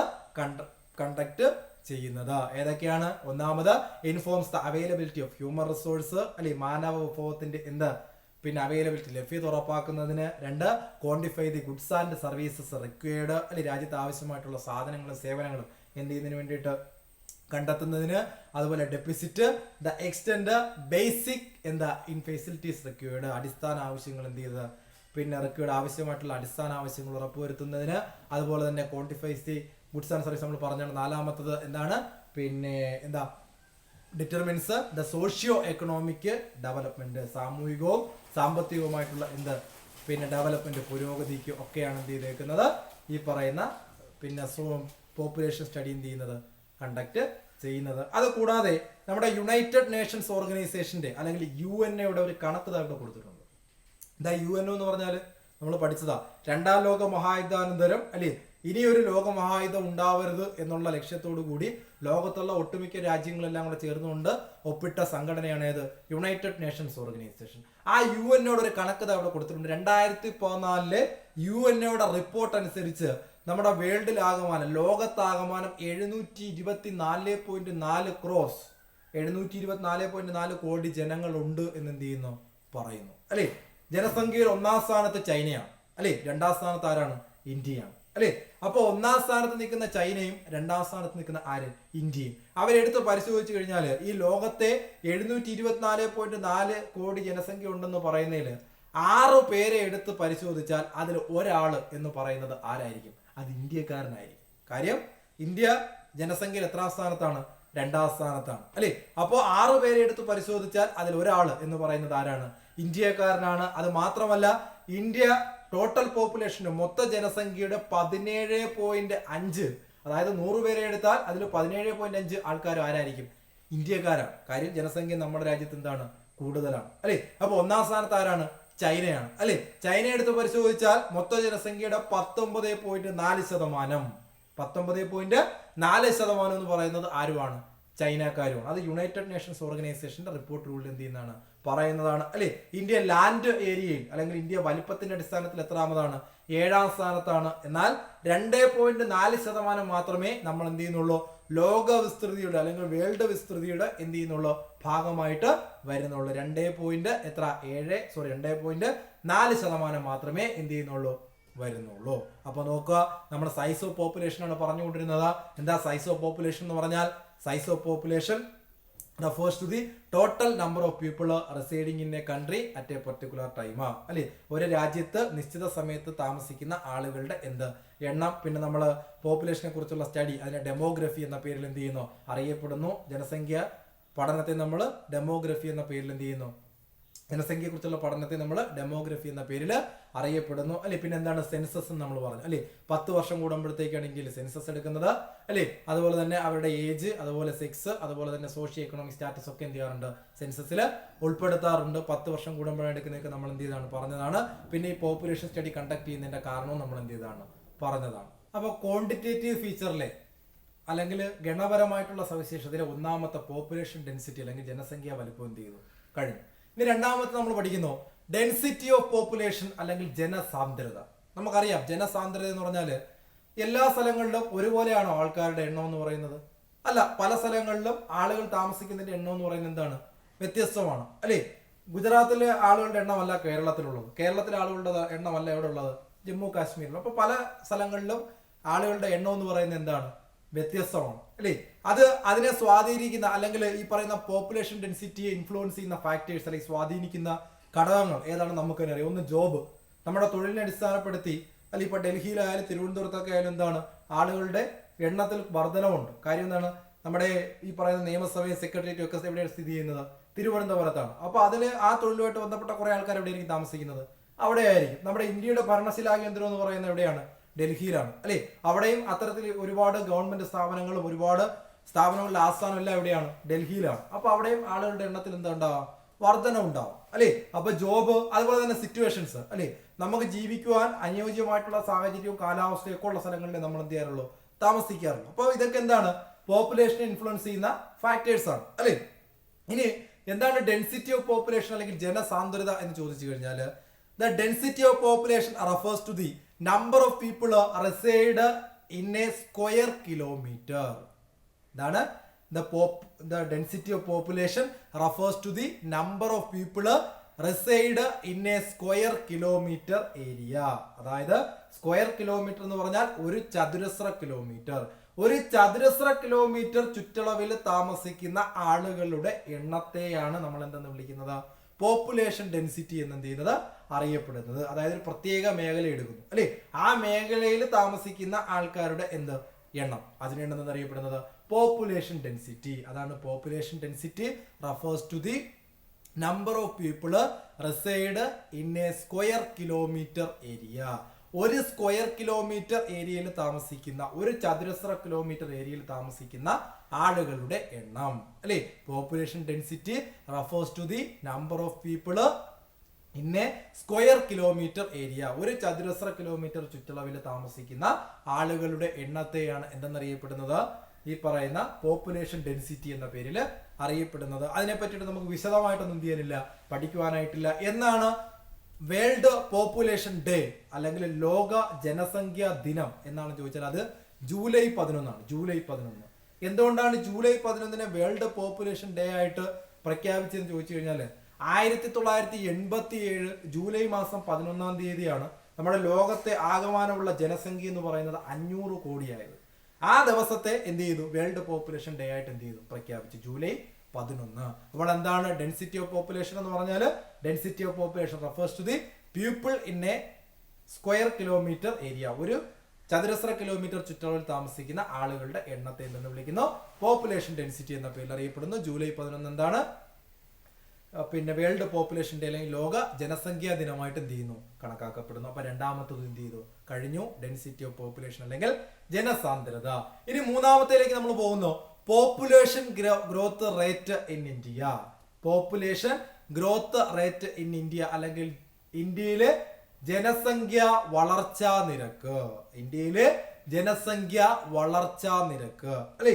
ഇന്ത്യയിലെ ജനസംഖ്യ എന്ന് പറയുന്നത് ഓരോ പ്രദേശത്തും ഓരോ ജനസംഖ്യയാണ് അല്ലെ. അത് നിശ്ചിത കാലം കഴിയുമ്പോഴത്തേക്ക് ആ ജനസംഖ്യയിൽ മാറ്റം എന്ത് ചെയ്തുകൊണ്ടേയിരിക്കും, വന്നുകൊണ്ടേയിരിക്കും അല്ലെ. നമ്മൾ നേരത്തെ പറഞ്ഞു ഇന്ത്യയിലെ മൊത്തത്തിലെ ജനസംഖ്യ 2011 കണക്കെടുത്തപ്പോൾ ഏകദേശം 121 കോടിയായിരുന്നു നമ്മൾ പറഞ്ഞു അല്ലെ. ഇപ്പൊ അത് കൂടിയല്ലോ അല്ലെ, കൂടിക്കൊണ്ടേയിരിക്കുകയാണ് അല്ലെ. അപ്പൊ നോക്കുക, population growth rate refers to the increase in the number of people in an area within a specific period of time. ഇത്രയേ ഉള്ളൂ, ശ്രദ്ധിച്ചു കേൾക്കുക. Population growth rate refers to the increase in the number of people in a area within a specific period of time. ഒരു കാലയളവിൽ ഒരു പ്രത്യേക സ്ഥലത്തുള്ള ആളുകളുടെ എണ്ണത്തിൽ ഉണ്ടാകുന്ന വർധനവ് അല്ലെങ്കിൽ ഇൻക്രീസ്, അതിനെയാണ് എന്തെന്നറിയപ്പെടുന്നത് പോപ്പുലേഷൻ ഗ്രോത്ത് റേറ്റ് എന്ന് എന്ത് ചെയ്യുന്നത് പറയുന്നത്. ശ്രദ്ധിച്ചു കേൾക്കുക. Population growth rate refers to increase in the number of people in an area within a specific period of time. അല്ലെ, ഒരു പ്രത്യേക കാലയളവില് ഒരു പ്രത്യേക സ്ഥലത്തുള്ള ആളുകളുടെ എണ്ണത്തിലുണ്ടാകുന്ന എന്താ വർധനവിനെയാണ് നമ്മൾ എന്തെന്നറിയപ്പെടുന്നത് പോപ്പുലേഷൻ ഗ്രോത്ത് റേറ്റ് എന്ന് എന്ത് ചെയ്യുന്നത് അറിയപ്പെടുന്നത്. ഇത് നമ്മൾ എങ്ങനെയാണ് കാൽക്കുലേറ്റ് ചെയ്യുന്നതെന്ന് ചോദിച്ചു കഴിഞ്ഞാൽ റെക്കോർഡ് ചെയ്യുന്നത് പെർസെന്റേജിന്റെ അടിസ്ഥാനം, ശതമാന അടിസ്ഥാനത്തിലാണ് എന്ത് ചെയ്യുന്നത് ഇത് രേഖപ്പെടുത്തുന്നത്. It recorded according to the percentage rate. ശതമാന അടിസ്ഥാനത്തിൽ എന്ത് ചെയ്യുന്നു രേഖപ്പെടുത്തുന്നു. ശതമാന അടിസ്ഥാനത്തിൽ എങ്ങനെ രേഖപ്പെടുത്തുന്നു എന്ന് ചോദിച്ചു കഴിഞ്ഞാൽ it is compared to the previous year, അതായത് കഴിഞ്ഞ വർഷങ്ങളിലേതിനെ വെച്ച് കമ്പയർ ചെയ്തുകൊണ്ട് താരതമ്യപ്പെടുത്തിക്കൊണ്ടാണ് എന്ത് ചെയ്യുന്നത് പോപ്പുലേഷൻ ഗ്രോത്ത് റേറ്റ് എന്ത് ചെയ്യുന്നത് രേഖപ്പെടുത്തുന്നത്. നിങ്ങൾക്ക് ഇവിടെ ഒരു ബോക്സ് കൊടുത്തിട്ടുണ്ട്. ആ ബോക്സിൽ അല്ലെങ്കിൽ ടേബിൾ കൊടുത്തേക്കുന്നു. അതിൽ നോക്കുമ്പോൾ നിങ്ങൾക്ക് മനസ്സിലാവും 1951 മുതൽ 2011 വരെയുള്ള ഈ പറയുന്ന പോപ്പുലേഷൻ ഗ്രോത്ത്, ഇന്ത്യയിലെ പോപ്പുലേഷൻ ഗ്രോത്ത് റേറ്റ് ആണ് എന്ത് ചെയ്തേക്കുന്നത് കൊടുത്തേക്കുന്നത്. 1951 മുതൽ 2011 വരെ, അത് 10 വർഷം കൂടുമ്പോഴത്തേക്കാണ് ഇതിന്റെ പോപ്പുലേഷൻ ഗ്രോത്ത് റേറ്റ് എന്ത് ചെയ്യുന്നത് കണക്കാക്കുന്നത്. അല്ലെ, 1951, 61, 71 അങ്ങനെയാണ് എന്ത് ചെയ്തേക്കുന്നത് കൊടുത്തിരിക്കുന്നത്. അങ്ങനെ 2011 വരെ എന്ത് ചെയ്തേക്കുന്നു കൊടുത്തേക്കുന്നു. അല്ലെ, ആ കൊടുത്തേക്കുന്നതില് പോപ്പുലേഷൻ ഓരോ വർഷം കഴിയുമ്പോഴത്തേക്ക് എന്ത് ചെയ്തുകൊണ്ടിരിക്കുകയാണ് കൂടിക്കൊണ്ടിരിക്കുകയാണ്. അല്ലെ, 1951 പോപ്പുലേഷനും 2011 പോപ്പുലേഷനും നമ്മൾ നോക്കുമ്പോഴോ കൂടിക്കൊണ്ടേയിരിക്കുകയാണ്. എന്നാൽ തൊട്ടിപ്പുറത്തെ ബോക്സിൽ ഡിക്കേഡൽ ഗ്രോത്ത് റേറ്റ് എന്ന് പറഞ്ഞുകൊണ്ട് കൊടുത്തിട്ടുണ്ട്. അതെന്താണ് ദശാബ്ദ വളർച്ചാ നിരക്ക്, അതായത് 10 വർഷം കൂടുമ്പോൾ ആളുകൾ ജീവിക്കുന്ന എണ്ണത്തിലുണ്ടായ വർധനവ് ശതമാന അടിസ്ഥാനത്തിൽ എന്ത് ചെയ്തേക്കുന്നു കൊടുത്തിരിക്കുന്നു. അല്ലെ, അതിൽ നോക്കുമ്പോൾ ഒരു കാര്യം നമുക്ക് മനസ്സിലാക്കാൻ പറ്റും. 1971 മുതൽ ഈ പറയുന്ന ഡിക്കേഡൽ ഗ്രോത്ത് റേറ്റ് അല്ലെങ്കിൽ ഈ പറയുന്ന ദശാബ്ദ വളർച്ച നിരക്ക് എന്ത് ചെയ്യുന്നില്ല കൂടുന്നില്ല, അത് കുറഞ്ഞെന്ത് ചെയ്യാണ് വരികയാണ്. 1971 മുതൽ ഡിക്കേഡൽ ഗ്രോത്ത് റേറ്റ് അല്ലെങ്കിൽ ദശാബ്ദ വളർച്ച നിരക്ക് എന്ത് ചെയ്തേക്കുന്നു കുറഞ്ഞു വരുന്നു. ടേബിളിൽ നോക്കുമ്പോൾ നമുക്ക് എന്ത് ചെയ്യാൻ പറ്റുന്നതാണ് മനസ്സിലാക്കാൻ പറ്റുന്നതാണ്. അതിനെ അടിസ്ഥാനപ്പെടുത്തി 3 ചോദ്യമൊക്കെ എന്ത് ചെയ്തിട്ടുണ്ട് കൊടുത്തിട്ടുണ്ട്. നിങ്ങൾക്ക് തന്നെ സ്വന്തമായിട്ട് ആ ബോക്സ് നോക്കിയിട്ട് എഴുതാൻ പറ്റും. ആ ടേബിൾ നോക്കിയിട്ട് എന്ത് ചെയ്യാൻ പറ്റുന്നതേ ഉള്ളൂ എഴുതാൻ പറ്റുന്നേ ഉള്ളൂ. അല്ലെ, അപ്പൊ ഇവിടെ ശ്രദ്ധിക്കേണ്ടത് എന്താണ് population growth rate. Population growth rate refers to the increase in the number of people in an area within a specific period of time. ഒരു പ്രത്യേക കാലയളവില് ഒരു പ്രത്യേക സ്ഥലത്തെ ആളുകളുടെ എണ്ണത്തിലുണ്ടാകുന്ന വർധനവ് അതിനെന്തെന്നറിയപ്പെടുന്നു പോപ്പുലേഷൻ ഗ്രോത്ത് റേറ്റ്. ഇത് പെർസെന്റേജ് ശതമാനാടിസ്ഥാനത്തിലാണ് രേഖപ്പെടുത്തുന്നത്. അല്ലെ, കഴിഞ്ഞ 10 വർഷങ്ങളിലുമായിട്ട് താരതമ്യപ്പെടുത്തിയാണ് compared to the previous year, അല്ലെ പ്രീവിയസ് ഇയറുമായിട്ട് താരതമ്യപ്പെടുത്തിയാണ് എന്ത് ചെയ്യുന്നത് ഇത് കണക്കാക്കുന്നത്. അപ്പൊ മൂന്നാമത്തതും കഴിഞ്ഞു. ഏതാണ് പോപ്പുലേഷൻ ഗ്രോത്ത് റേറ്റ്. അതില് 1-2 കാര്യങ്ങൾ നമ്മൾ ഇനി പറയാൻ വിട്ടുപോയ 1-2 സംഭവം ഉണ്ട്. ഒന്നാമത്തത് നമ്മുടെ ഈ പോപ്പുലേഷനെ അഫക്റ്റ് ചെയ്യുന്ന ഫാക്ടേഴ്സ് ഏതൊക്കെയാണ് ചോദിച്ചാൽ, പോപ്പുലേഷനെ അഫക്റ്റ് ചെയ്യുന്ന ഫാക്ടേഴ്സ് അല്ലെങ്കിൽ ജനസംഖ്യയെ എന്ത് ചെയ്യുന്ന ബാധിക്കുന്ന ഘടകങ്ങൾ എന്താണെന്ന് ചോദിച്ചാൽ നോക്കുക. ജനസംഖ്യയെ ബാധിക്കുന്ന ഘടകങ്ങൾ നമുക്കറിയാം. ഒന്ന് ബർത്ത് റേറ്റ് ആണ്, അല്ലെ ജനന നിരക്ക്. അല്ലെ, 2 ഡെത്ത് റേറ്റ് ആണ്. അല്ലെ, മരണം കൂടിക്കഴിഞ്ഞാൽ ജനസംഖ്യ എന്ത് ചെയ്യും കുറയും. അല്ലെ, ജനനം കൂടിക്കഴിഞ്ഞാൽ ജനസംഖ്യ എന്ത് ചെയ്യും കൂടും. അല്ലെ, അതുപോലെ മൈഗ്രേഷൻ. മൈഗ്രേഷൻ കുടിയേറ്റം. അല്ലെ, നമ്മൾ ഇന്ത്യയിൽ നിന്ന് ജീവിക്കാനായിട്ട് മറ്റു രാജ്യങ്ങളിലേക്ക് പോവുകയാണ്, പിന്നെ നമ്മൾ ഇന്ത്യയിലേക്ക് വരുന്നില്ല. അങ്ങനെ ആകുമ്പോൾ ഇന്ത്യയിൽ നമ്മളെ ജനസംഖ്യ എന്ത് ചെയ്യും, ഒരു കുടുംബത്തിൽ 15 ആൾക്കാരുണ്ട്, 15 ആൾക്കാർ അമേരിക്കയിലേക്ക് പോവാണ്, അവരിനി തിരിച്ച് എങ്ങോട്ടേക്ക് വരുന്നില്ല ഇന്ത്യയിലേക്ക് വരുന്നില്ല. അങ്ങനെ ആകുമ്പോഴോ ഇന്ത്യയിലെ ജനസംഖ്യയിൽ കുറവ് വരും. എവിടെ കൂടും അമേരിക്കയിൽ എന്ത് ചെയ്യും കൂടും. അതാണ് മൈഗ്രേഷൻ അല്ലെങ്കിൽ കുടിയേറ്റം എന്ന് പറഞ്ഞു കഴിഞ്ഞാൽ. അല്ലെ, അപ്പോൾ ഈ പറയുന്ന ഫാക്ടേഴ്സ് ആണ് പോപ്പുലേഷൻ അല്ലെങ്കിൽ ജനസംഖ്യ എന്ത് ചെയ്യുന്നത് ബാധിക്കുന്നത്. അല്ലെ, birth rate, death rate and migration. അപ്പൊ നോക്കാം എന്താണ് ബർത്ത് റേറ്റ് അല്ലെങ്കിൽ ജനന നിരക്ക്. അല്ലെ, ജനന നിരക്ക് എന്ന് പറഞ്ഞാല് birth rate is the number of live birth per 1000. Birth rate is the number of living birth per 1000. അതായത് 1000 ആൾക്കാരെ എടുത്ത് പരിശോധിച്ചു കഴിഞ്ഞാൽ അതില് എത്ര കുട്ടികൾ ജീവനോടെ എന്ത് ചെയ്യുന്നു ജനിക്കുന്നു. 1000 ആൾക്കാരെ എടുത്ത് പരിശോധിക്കുമ്പോൾ അവരിൽ എത്ര പേർക്ക് കുട്ടികൾ എന്ത് ചെയ്യുന്നു ജീവനോടെ എന്ത് ചെയ്യുന്നു ലഭിക്കുന്നു. അതിനെയാണ് എന്തെന്നറിയപ്പെടുന്നത് ബർത്ത് റേറ്റ് അല്ലെങ്കിൽ ജനന നിരക്ക് എന്ന പേരിൽ എന്ത് ചെയ്യുന്നത് അറിയപ്പെടുന്നത്. അപ്പൊ birth rate is the number of living birth per 1000. 1000 പേരെ എടുത്ത് പരിശോധിച്ചാൽ എത്ര കുട്ടികൾ ജീവനോടെ ജനിക്കുന്നു എന്നുള്ളതാണ് birth rate. Birth rate is the number of living birth per 1000. അപ്പൊ എന്തായിരിക്കും death rate? Death rate is the number of death per 1000. Number of death per 1000. അതായത് 1000 പേരെ എടുത്ത് പരിശോധിച്ച് കഴിഞ്ഞാൽ അതിൽ എത്ര ആളുകൾ മരിക്കുന്നു, അതാണ് എന്ത്? മരണനിരക്ക്. അപ്പോൾ death rate is the number of death per 1000. 1000 പേരെ എടുത്ത് പരിശോധിച്ചാൽ എത്ര പേര് എന്ത് ചെയ്യുന്നു? മരിക്കുന്നു. അതെന്താണ് ഡെത്ത് റേറ്റ്? അടുത്ത കൊടുത്തേക്കുന്നു മൈഗ്രേഷൻ. മൈഗ്രേഷൻ എന്താണ്? കുടിയേറ്റം അല്ലേ? Migration is the settlement of people of a region in to another region. ഒരു പ്രദേശത്ത് നിന്ന് മറ്റൊരു പ്രദേശത്തേക്ക് എന്ത് ചെയ്യുന്നു? സെറ്റിൽമെന്റ്, താമസം എന്ത് ചെയ്യുന്നു? മാറുന്നതിനെയാണ് എന്തെന്നറിയപ്പെടുന്നത്? മൈഗ്രേഷൻ എന്ന പേരിൽ അറിയപ്പെടുന്നത്. അപ്പൊ migration is the settlement of one place to another place. ഒരു പ്രദേശത്ത് നിന്ന് മറ്റൊരു സ്ഥലത്തേക്ക് താമസം മാറുന്നതിനെയാണ് എന്തെന്നറിയപ്പെടുന്നത്? മൈഗ്രേഷൻ അല്ലെങ്കിൽ കുടിയേറ്റം എന്ന പേരിൽ എന്ത് ചെയ്യുന്നത്? അറിയപ്പെടുന്നത് അല്ലേ? ഇനി ഇതാ ഇവിടെ ഒരു ചാർട്ട് കൊടുത്തേക്കുന്നു. ഈ ചാർട്ട് എന്ന് പറയുന്നത് നമ്മുടെ ബർത്ത് റേറ്റും അതുപോലെ തന്നെ ഡെത്ത് റേറ്റും അതുപോലെ മൈഗ്രേഷനും എങ്ങനെയാണ് നമ്മുടെ പോപ്പുലേഷനെ ബാധിക്കുന്നത് എന്നുള്ള ഒരു ചാർട്ടാണ് എന്ത് ചെയ്തേക്കുന്നത്? കൊടുത്തിരിക്കുന്നത് അല്ലേ? നോക്കാം.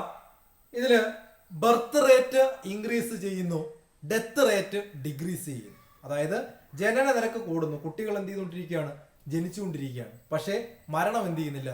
നടക്കുന്നില്ല. പ്രായമായ ആൾക്കാരും എന്ത് ചെയ്യുന്നില്ല? മരിക്കുന്നില്ല. അങ്ങനെ ആകുമ്പോൾ പോപ്പുലേഷനിൽ, ജനസംഖ്യയിൽ എന്ത് മാറ്റമായിരിക്കും വരുന്നത്? ജനനം കൂടുന്നുണ്ട്, മരണം എന്ത് ചെയ്യുന്നു? കുറയുന്നു അല്ലേ? അപ്പൊ ആൾക്കാരുടെ എണ്ണം വർദ്ധിക്കും. അപ്പൊ പോപ്പുലേഷൻ എന്ന് പറയുന്നത് എന്ത് ചെയ്യും? ഇൻക്രീസ് ചെയ്യും. അതാണ് കൊടുത്തേക്കുന്നത്. Birth rate increase, death rate എന്ത്? ഡിക്രീസ്. അങ്ങനെ ആകുമ്പോൾ പോപ്പുലേഷൻ ഇൻക്രീസ് ചെയ്യും. ഇത് തിരിച്ചാണെങ്കിലോ death rate increase, birth rate decrease. അതായത് ജനനം കുറയുന്നു, മരണം എന്ത് ചെയ്യുന്നു? കൂടുന്നു. അപ്പൊ എന്ത് സംഭവിക്കും? പോപ്പുലേഷൻ ഡിക്ലൈൻ ചെയ്യും, അല്ലെങ്കിൽ ജനസംഖ്യ എന്ന് പറയുന്നത് എന്ത് ചെയ്യും? കുറയും അല്ലേ? ബർത്ത് റേറ്റ് കുറയുന്നു, ഡെത്ത് റേറ്റ് എന്ത് ചെയ്യുന്നു? കൂടുന്നു അല്ലേ? മരണം കൂടുന്നു, ജനനം എന്ത് ചെയ്യുന്നു? കുറയുന്നു. അങ്ങനെ ആകുമ്പോഴോ പോപ്പുലേഷൻ, ജനസംഖ്യയിൽ കുറവ് എന്ത് ചെയ്യുന്നു? സംഭവിക്കുന്നു. ഇനി ബർത്ത് റേറ്റും അതുപോലെ തന്നെ ഡെത്ത് റേറ്റും ഈക്വൽ ആണെങ്കിലോ, ജനന നിരക്കും മരണനിരക്കും തുല്യമാണെങ്കിൽ there is no change in population. ജനസംഖ്യയിൽ എന്തുണ്ടാവത്തില്ല? ചേഞ്ച്, ഒരു മാറ്റവും എന്ത് ചെയ്യത്തില്ല? ഉണ്ടാവത്തില്ല. കാര്യം രണ്ടും എന്താണ്? ഈക്വൽ ആണ്, തുല്യമാണ് അല്ലേ? ഇനി ഈ പറയുന്ന മൈഗ്രേഷൻ ആണെങ്കിലോ കുടിയേറ്റം ആണെങ്കിലോ ഞാൻ നേരത്തെ പറഞ്ഞു അല്ലേ? ഒരിടത്ത് കൂടുകയും ഒരിടത്ത് എന്ത് ചെയ്യും? കുറയുകയും ചെയ്യും. അതാണ് population increase in one place and decrease in another place അല്ലേ? ഒരു സ്ഥലത്ത് കൂടുകയും ഒരു സ്ഥലത്ത് കുറയുകയും ചെയ്യും. Population increase in one place and decrease in another place. അതാണ് എന്തെന്നറിയപ്പെടുന്നത്? ഈ പറയുന്ന പോപ്പുലേഷന്റെ അല്ല ബർത്ത് റേറ്റിന്റെയും ഡെത്ത് റേറ്റിന്റെയും അതുപോലെ മൈഗ്രേഷന്റെയും ഈ പറയുന്ന ഇതുമൂലം എന്ത് ചെയ്യുന്ന ഉണ്ടാകുന്നത് അല്ലേ? അപ്പൊ നമ്മൾ ഏതും കഴിഞ്ഞു. ഈ പറയുന്ന പോപ്പുലേഷൻ ഗ്രോത്ത് റേറ്റും എന്ത് ചെയ്തു? കഴിഞ്ഞു. എന്താ population growth rate? Population growth rate is the number of people in an area within a specific period of time. Okay, അതുമായിട്ട് ബന്ധപ്പെട്ടുള്ള കാര്യങ്ങളെല്ലാം നമ്മൾ പറഞ്ഞല്ലോ. പോപ്പുലേഷൻ അഫക്റ്റ് ചെയ്യുന്ന ഫാക്ടേഴ്സ്, അതുപോലെ തന്നെ ബർത്ത് റേറ്റ്, ഡെത്ത് റേറ്റ്, അതുപോലെ തന്നെ ഇത് മൈഗ്രേഷൻ. ബർത്ത് റേറ്റ് എന്ന് പറഞ്ഞാൽ birth rate is the number of living birth per 1000. Death rate ആണെങ്കിൽ number of death per 1000. Migration ആണെങ്കിൽ migration is the settlement of one place to another place. Chart അറിയാമല്ലോ. Okay, അപ്പോൾ ഏത് കഴിഞ്ഞു? Population growth rate കഴിഞ്ഞു. അപ്പോൾ ഒരൊറ്റ കാര്യം കൂടി പഠിച്ചു കഴിഞ്ഞാൽ നമ്മുടെ ക്വാണ്ടിറ്റേറ്റീവ് ഫീച്ചർ അല്ലെങ്കിൽ ഗണപരമായിട്ടുള്ള സവിശേഷതകൾ എന്ത് ചെയ്യും? അവസാനിക്കും. നോക്കാം. നാലാമത്തത് പോപ്പുലേഷൻ സ്ട്രക്ചർ അല്ലെങ്കിൽ എന്താണ്?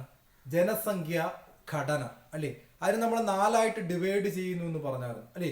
ഒന്നാമത്തത് ഏജ് സ്ട്രക്ചർ, രണ്ടാമത്തത് ലേബർ ഫോഴ്സ് പാർട്ടിസിപ്പേഷൻ റേറ്റ്, മൂന്നാമത്തത് ഡിപ്പെൻഡൻസി റേറ്റ്, നാലാമത്തത് എന്ത്?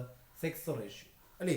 ഏജ് സ്ട്രക്ചർ അല്ലെങ്കിൽ പ്രായഘടന, രണ്ടാമത്തെ ലേബർ ഫോഴ്സ് പാർട്ടിസിപ്പേഷൻ റേറ്റ് അല്ലെങ്കിൽ തൊഴിൽ പങ്കാളിത്ത നിരക്ക്, സെക്സ് റേഷ്യോ അല്ലെങ്കിൽ സ്ത്രീ പുരുഷ അനുപാതം, അതുപോലെ തന്നെ ഏത്? ഡിപ്പെൻഡൻസി റേറ്റ് അല്ലെങ്കിൽ എന്താണ്? ആശ്രയത്വ നിരക്ക്. ഓക്കെ, നോക്കാം. അതിൽ ഒന്നാമത്തെ എന്താണ്? ഏജ് സ്ട്രക്ചർ അല്ലേ? നമ്മൾ പ്രായത്തെ എന്ത് ചെയ്തിട്ടുണ്ട്? ഒരു 3-4 കാറ്റഗറൈസ് അല്ലെങ്കിൽ 3-4 രീതിയിലായിട്ട് തരംതിരിച്ചു വെച്ചിട്ടുണ്ട് അല്ലേ? അത് തന്നെയാണ് ഇവിടെ എന്ത്? ഏജ് സ്ട്രക്ചർ എന്ന പേരിൽ എന്ത് ചെയ്യുന്നത്? അറിയപ്പെടുന്നത്. അപ്പൊ നോക്കുക. Age structure is the classification of population into different age groups. ശ്രദ്ധിച്ചു കേൾക്കുക. Age structure is the classification of population into different age groups. അതായത് ഈ പറയുന്ന പ്രായത്തെ അല്ലെ ഡിഫറൻറ്റ് ഏജ് ഗ്രൂപ്പ്സ് ആയിട്ട് അല്ലെ വ്യത്യസ്ത പ്രായ ഗ്രൂപ്പുകളായിട്ട് അല്ലെങ്കിൽ സംഘങ്ങളായിട്ട് എന്ത് ചെയ്തേക്കുന്നു, തിരിച്ചു വെച്ചിരിക്കുന്നു. ഇത്രയേ ഉള്ളൂ. സിമ്പിൾ ആയിട്ട് എക്സാമ്പിൾ പറയുകയാണെങ്കിൽ 0 മുതൽ 14 വയസ്സ് വരെയുള്ള ഒരു ഗ്രൂപ്പ്, 0 മുതൽ 14 വയസ്സ് വരെ നമ്മൾ കുട്ടികളെന്ന് പറയും അല്ലേ. അതുപോലെ 15 വയസ്സ് മുതൽ 59 വയസ്സ് വരെയുള്ളവർ എന്ത്, മറ്റൊരു ഗ്രൂപ്പ്. അതുപോലെ 60 വയസ്സിന് മുകളിലുള്ളവർ എത്ര, മൂന്നാമത്തെ ഗ്രൂപ്പ്. ഇങ്ങനെ എന്ത് ചെയ്തേക്കുന്നു, ക്ലാസിഫൈ ചെയ്ത് വെച്ചേക്കുന്നു. ഏതിന്റെ അടിസ്ഥാനത്തിൽ, classification on the basis of age, ഏജിന്റെ അടിസ്ഥാനത്തിൽ, പ്രായത്തിന്റെ അടിസ്ഥാനത്തിൽ എന്ത് ചെയ്യുന്നു, തിരിച്ചു ക്ലാസിഫൈ ചെയ്ത് വെച്ചേക്കുന്നു. അതിനെ നമ്മൾ എന്നറിയപ്പെടുന്നു, ഏജ് സ്ട്രക്ചർ എന്ന പേരിൽ അറിയപ്പെടുന്നു. അപ്പൊ എന്താ ഏജ് സ്ട്രക്ചർ എന്ന് പറഞ്ഞാൽ, age structure is the classification of population into different age groups അല്ലേ. ഈ പറയുന്ന പ്രായത്തിന്റെ അടിസ്ഥാനത്തിൽ വ്യത്യസ്ത ഗ്രൂപ്പുകളാക്കി, പ്രായ ഗ്രൂപ്പുകളാക്കി എന്ത് ചെയ്തേക്കുന്നു, തിരിച്ചിരിക്കുന്നു. അതിനെ ഏജ് സ്ട്രക്ചർ അല്ലെങ്കിൽ പ്രായഘടന എന്ന് പറയുന്നു. ഉദാഹരണത്തിന് 0 മുതൽ 14 വയസ്സ് വരെ, 15 വയസ്സ് മുതൽ 59 വയസ്സ് വരെ, 60 വയസ്സിന് മുകളില്. രണ്ടാമത്തെ ഏതാ, രണ്ടാമത്തത് അതിന് താഴെ ഒരു ഡയഗ്രാം കൊടുത്തിട്ടുണ്ട്, കണ്ടായിരുന്നു. ഈ പറയുന്ന ഏജ് സ്ട്രക്ചറിന് താഴെ ഒരു ഡയഗ്രാം കൊടുത്തേക്കുന്നു. ആ ഡയഗ്രത്തിന്റെ അകത്ത് ഈ പറയുന്ന പ്രായപരിധിയിലുള്ള ആൾക്കാരുടെ എണ്ണത്തിന്റെ എന്ത് കൊടുത്തേക്കുന്നു, ശതമാനാടിസ്ഥാനം കൊടുത്തേക്കുന്നു അല്ലേ. അതിനുശേഷം ഒരു 3-4 ചോദ്യം എന്ത് ചെയ്തിട്ടുണ്ട്, കൊടുത്തിട്ടുണ്ട്. അത് നോക്കുമ്പോൾ തന്നെ നമുക്ക് എന്ത് ചെയ്യാൻ പറ്റുന്നതാണ്, മനസ്സിലാക്കി അതിന്റെ ഉത്തരം എന്ത് ചെയ്യാൻ പറ്റുന്നേ ഉള്ളൂ, എഴുതാൻ പറ്റുന്നതേ ഉള്ളൂ അല്ലേ. ഓക്കെ, അപ്പൊ അത് സ്വന്തമായിട്ട് തന്നെ എന്ത് ചെയ്യുക, നോക്കി കണ്ടുപിടിച്ച് എഴുതുക. രണ്ടാമത്തെ നമ്മളെ ലേബർ ഫോഴ്സ് പാർട്ടിസിപ്പേഷൻ റേറ്റ് അല്ലെങ്കിൽ തൊഴിൽ പങ്കാളിത്ത നിരക്ക്. എന്നാ നോക്കുക, ഇതിൽ തൊഴിൽ പങ്കാളിത്ത നിരക്കിൽ വരുന്നത് ആരായിരിക്കും, 15 വയസ്സിനും 59 വയസ്സിനും ഇടയിൽ പ്രായമുള്ള ആൾക്കാരായിരിക്കും കൂടുതലായിട്ടും എന്ത് ചെയ്യുന്നത്, വരുന്നത്. അപ്പൊ നോക്കുക, labour force participation rate is the rate of the people in the age group 15 to 59 who are either employed or actively looking for job അല്ലെ. 15 വയസ്സിനും 59 വയസ്സിനും ഇടയിലുള്ള ആൾക്കാരാണ് ലേബർ ഫോഴ്സ് പാർട്ടിസിപ്പേഷൻ റേറ്റിൽ വരുന്നത്. അവർ ഒന്നുകിൽ എയ്തർ എന്തായിരിക്കും, വർക്കിംഗ്, അവർ ജോലിയുള്ള ആൾക്കാരായിരിക്കും, അല്ലെങ്കിൽ actively working looking for job, അവർ ഏതെങ്കിലും ഒരു ജോലിക്ക് വേണ്ടി എന്ത് ചെയ്യുന്നവരായിരിക്കും, അന്വേഷിക്കുന്ന ആൾക്കാരായിരിക്കും. അവരാണ് ഏതിൽ വരുന്നത്, ലേബർ ഫോഴ്സ് പാർട്ടിസിപ്പേഷൻ റേറ്റിൽ എന്ത് ചെയ്യുന്നത്, വരുന്നത്. അപ്പോൾ labour force participation rate is the rate of the population in the age group between 15 to 59 who are either employed or actively looking for job അല്ലേ. ജോലി അന്വേഷിച്ചിരിക്കുന്ന ആൾക്കാരായിരിക്കാം, ജോലി ഉള്ള ആൾക്കാരായിരിക്കാം. ഇവരാണ് ഏതിൽ വരുന്നത്, ലേബർ ഫോഴ്സ് പാർട്ടിസിപ്പേഷൻ റേറ്റ് അല്ലെങ്കിൽ തൊഴിൽ പങ്കാളിത്ത നിരക്കിൽ എന്ത് ചെയ്യുന്നത്, വരുന്നത് അല്ലേ. ഇനി മൂന്നാമത്തെ ഉണ്ട്, ഏതാ മൂന്നാമത്തെ, ഡിപ്പെൻഡൻസി റേഷ്യോ അല്ലെങ്കിൽ ആശ്രയത്വ നിരക്ക്. ആശ്രയം എന്ന് പറയുന്ന വാക്കിന്റെ അർത്ഥം തന്നെ നമുക്കറിയാം അല്ലേ. ആരെയെങ്കിലും ആശ്രയിച്ച് എന്ത് ചെയ്യുക, ജീവിക്കുക അല്ലേ. നിങ്ങൾ കുട്ടികളാണ് അല്ലേ, നിങ്ങൾ ജീവിക്കുന്ന ആരെ ആശ്രയിച്ചാണ്, രക്ഷകർത്താക്കളെ ആശ്രയിച്ചാണ് അല്ലേ. വീട്ടിലെ പ്രായമുള്ള അമ്മൂമ്മയും അപ്പൂപ്പനും ഒക്കെ ഉണ്ട്, ജോലിക്ക് പോകാൻ പറ്റത്തില്ല അല്ലേ. അവരാരെ ആശ്രയിച്ചാണ് ജീവിക്കുന്നത്, നിങ്ങളുടെ അച്ഛനെയും അമ്മയും ഒക്കെ ആശ്രയിച്ചായിരിക്കും എന്ത് ചെയ്യുന്നത്, ജീവിക്കുന്നത്. അത്തരത്തില് എന്താണ് ഡിപ്പെൻഡൻസി റേറ്റ് എന്ന് ചോദിച്ചാൽ, the age group of 0 to 14 and above 60 are included in the dependency rate അല്ലെങ്കിൽ ഡിപ്പെൻഡൻസി റേഷ്യോ. ആരാണ് ഉൾപ്പെടുന്നതെന്ന് ചോദിച്ചാൽ 0 മുതൽ 14 വയസ്സ് വരെ പ്രായമുള്ളവരും 60 വയസ്സിന് മുകളിലുള്ളവരുമാണ് ആശ്രയത്വ നിരക്ക് അല്ലെങ്കിൽ ഡിപ്പെൻഡൻസി റേറ്റിൽ എന്ത് ചെയ്യുന്നത്, വരുന്നത്. അപ്പോൾ the age group between 0 to 14 and above 60 are included in the dependency rate അല്ലേ. ഇനി ഒരു കാര്യം കൂടെ പഠിച്ചു കഴിഞ്ഞാൽ എന്ത് ചെയ്യും, ഈ ടോപ്പിക് എന്ത് ചെയ്യും, കഴിയും. ഏതാണ്, സെക്സ് റേഷ്യോ അല്ലെങ്കിൽ സ്ത്രീ പുരുഷ അനുപാതം. ഇത്രയേ ഉള്ളൂ. സ്ത്രീ പുരുഷ അനുപാതം എന്ന് പറയുന്നത്, sex ratio is the ratio of females per 1000 females per 1000 males. അതായത് 1000 പുരുഷന്മാരെ എടുത്തു കഴിഞ്ഞാൽ അവർക്ക് ഇത്ര സ്ത്രീകൾ എന്നുള്ളതാണ് എന്ത്, സ്ത്രീ പുരുഷ അനുപാതം അല്ലെങ്കിൽ സെക്സ് റേഷ്യോ. അപ്പൊ sex ratio is the number of females per 1000 males. 1000 പുരുഷന്മാർക്ക് എത്ര സ്ത്രീകൾ എന്നുള്ള കണക്കാണ് എന്ത്, സെക്സ് റേഷ്യോ. അപ്പൊ sex ratio is the number of females per 1000 males. 1000 പുരുഷന്മാർക്ക് എത്ര സ്ത്രീകൾ. ഇവിടെ 2011 സെൻസസ് പ്രകാരം സെക്സ് റേഷ്യോ കൊടുത്തിട്ടുണ്ട് 940 എന്ന്. അതായത് 1000 പുരുഷന്മാർക്ക് എത്രയെന്ന് 940 എന്നുള്ള കണക്കാണ് എന്ത് ചെയ്തേക്കുന്നത്, കൊടുത്തിരിക്കുന്നത്. അതായത് അപ്പോൾ അതാണ് എന്തെന്ന് പറയുന്നത് സെക്സ് റേഷ്യോ എന്ന് ചെയ്യുന്നത് സ്ത്രീ പുരുഷ അനുപാതം എന്ന് പറയുന്നു. ഓക്കെ, അപ്പോൾ നമ്മൾ ക്വാണ്ടിറ്റേറ്റീവ് ഫീച്ചർ അല്ലെങ്കിൽ ഗണപരമായിട്ടുള്ള സവിശേഷതകൾ പഠിച്ചു. 4 ഒന്ന് size of population, population density, അതുപോലെ ഗ്രോത്ത് ഓഫ് പോപ്പുലേഷൻ, അതുപോലെ പോപ്പുലേഷൻ സ്ട്രക്ചർ അല്ലേ. പോപ്പുലേഷൻ സ്ട്രക്ചറിനെ 4 തിരിക്കുന്നു. ഇതൊക്കെ നമ്മൾ എന്ത് ചെയ്തതാണ്, പഠിച്ചതാണ്. അപ്പോൾ ഈ കാര്യങ്ങളെല്ലാം എന്ത് ചെയ്യുക, ഓർത്ത് നോക്കുക. അപ്പോൾ നമുക്ക് അടുത്ത ക്ലാസ്സിൽ വീണ്ടും കാണാം.